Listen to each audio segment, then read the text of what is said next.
آزاد فرما دیتا ہے۔ گستاخان رسول کو بھی جمعہ مل جائے اور مر جائیں، کافر مر جائیں، تو ان کا معاملہ ایسا نہیں، یہ صرف سچے مومن غلامان مصطفیٰ صلی اللہ تعالی علیہ وسلم اہل سنت والجماعت کے لیے مژدہ اور خوشخبری ہے۔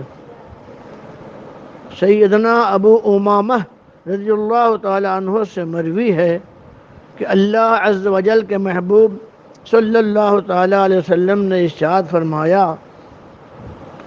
جس نے ہر فرض نماز کے بعد آیت الکرسی پڑھی، اسے جنت میں جانے سے سوائے موت کے کوئی چیز نہیں روک سکتی ہے۔ چھوٹی سی یہ چند آیتوں کو آپ یاد کر لیں۔ آیت الکرسی بہت ہی کام اور بہت ہی رحمت و نور کی آیت پاک ہے۔ سیدنا سلسال بن ولمبس رضی اللہ تعالیٰ عنہ سے یہ حدیث پاک اس طرح مروی ہے کہ جس نے ہر نماز کے بعد آیت الکرسی پڑھی، اس کے اور جنت میں داخل ہونے کے درمیان صرف موت ہے، وہ مرتے ہی جنت میں چلا جائے گا۔ یاد رہے کہ یہ روایت جنت میں اس شخص کے لیے فضیلت ہے جو نماز پابندی سے پڑھتا ہو اور جنت میں چلا جائے گا۔ اس کا مطلب یہ نہیں کہ وہ جنتی ہو گیا، نہیں، جنتی ہو گیا، جنت میں داخل ہوگا، اس کی خوشبو پائے گا، اس کے نور سے قبر روشن ہوگی، اور ہمیشہ کے لیے جو جنت میں جائے گا وہ میدان حشر میں حساب و کتاب کے بعد۔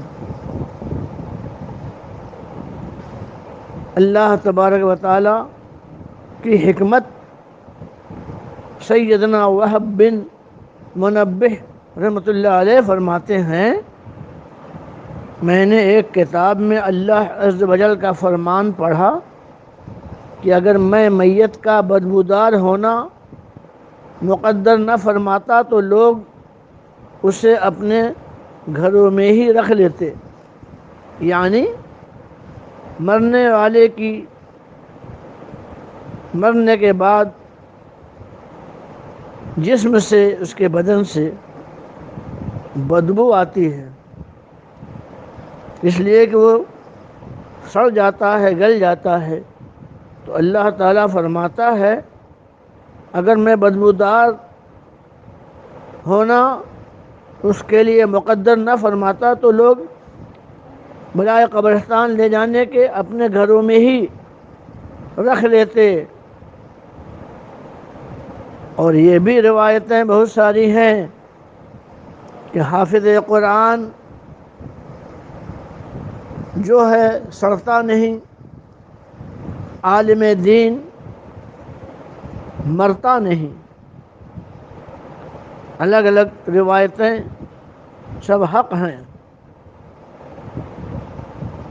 سیدنا ابو قلابہ رحمۃ اللہ علیہ فرماتے ہیں، اللہ عز و جل نے روح سے زیادہ خوشبودار کوئی چیز پیدا نہیں فرمائی کہ جب روح کسی چیز سے نکلتی ہے تو وہ چیز بدبودار ہو جاتی ہے، اور روح کبھی بدبودار مومن کی نہیں ہوتی۔ مومن کی روح نہ سڑتی ہے، نہ اس کو موت ہے، وہ آزاد ہو جاتی ہے، جیسے پنجرے سے پنچھی آزاد ہو جائے، اس ڈال پہ بیٹھے، اس ڈال پہ بیٹھے، ادھر اڑے ادھر اڑے۔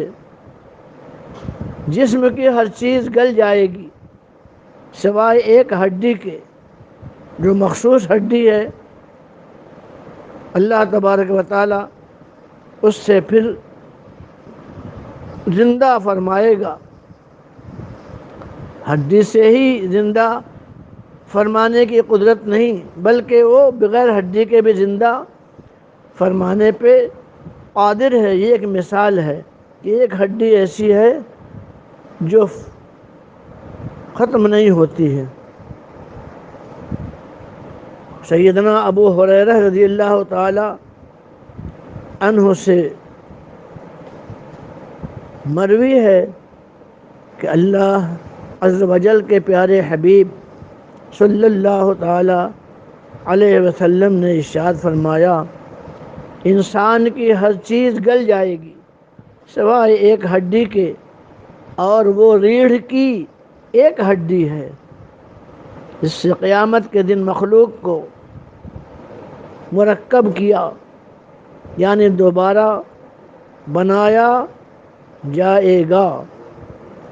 ریڑھ کی ہڈی ہے، اسی لیے ریڑھ کی ہڈی کی بڑی حفاظت کی جاتی ہے کہ وہاں سے ہی سارے امور انجام پاتے ہیں۔ وضو، غسل، رکوع، سجود، قیام، قعدہ، قومہ، نماز اور دوسرے۔ اس لیے ریڑھ کی ہڈی کو اللہ تعالی سلامت رکھتا ہے۔ سیدنا ابو ہریرہ رضی اللہ تعالی عنہ سے مروی ہے کہ حضور نبی کریم رحمت للعالمین صلی اللہ تعالی علیہ وسلم نے ارشاد فرمایا، انسان کے پورے جسم کو مٹی کھا لے گی سوائے ریڑھ کی ایک ہڈی کے، کہ اس سے پیدا کیا گیا اور اسی سے دوبارہ اٹھایا جائے گا۔ اللہ رب العزت جل شانہ وعم نوالہ اپنے نبیوں اور رسولوں کو ظاہری طور پہ حکم خدا بندی ہے کہ ہر نفس کو موت کا ذائقہ مزہ چکھنا ہے، چکھاتا ہے، لیکن انبیاء اور رسولان اعظام کے حیات کی دلیل بھی ہے کہ وہ بعد انتقال زندگی پاتے ہیں۔ اور شہید کے لیے تو کلام پاک میں دوسرے پارے میں چوتھے پارے میں روزی دی جاتی ہے انہیں، یہ بھی بیان ہے۔ انبیاء علیہم الصلوات والتسلیم کے حیات کی دلیل کیا ہے؟ سیدنا اوس بن اوس رضی اللہ تعالی عنہ سے مروی ہے کہ نبی کریم صلی اللہ تعالی علیہ وسلم نے ارشاد فرمایا، جمعہ کے دن مجھ پر درود پاک کی کثرت کرو، یعنی زیادہ درود شریف پڑھو جمعہ کے دن، کیونکہ تمہارا درود مجھے پیش کیا جاتا ہے۔ صحابہ اکرام علیہم الرضوان نے عرض کی، یا رسول اللہ صلی اللہ تعالی علیہ وسلم، ہمارے درود آپ پر کیسے پیش ہوں گے؟ تو آپ نے فرمایا، یعنی ہڈی گلی ہوگی کیسے پہنچایا جائے گا؟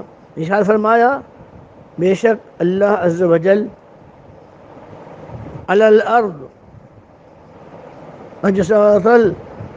اجساد الانبیاء، یعنی اللہ تعالیٰ نے زمین کی مٹی کو، زمین کو حرام قرار دیا ہے کہ وہ انبیاء علیہم الصلوات و تسلیم کے جسم اطہر کو کھائے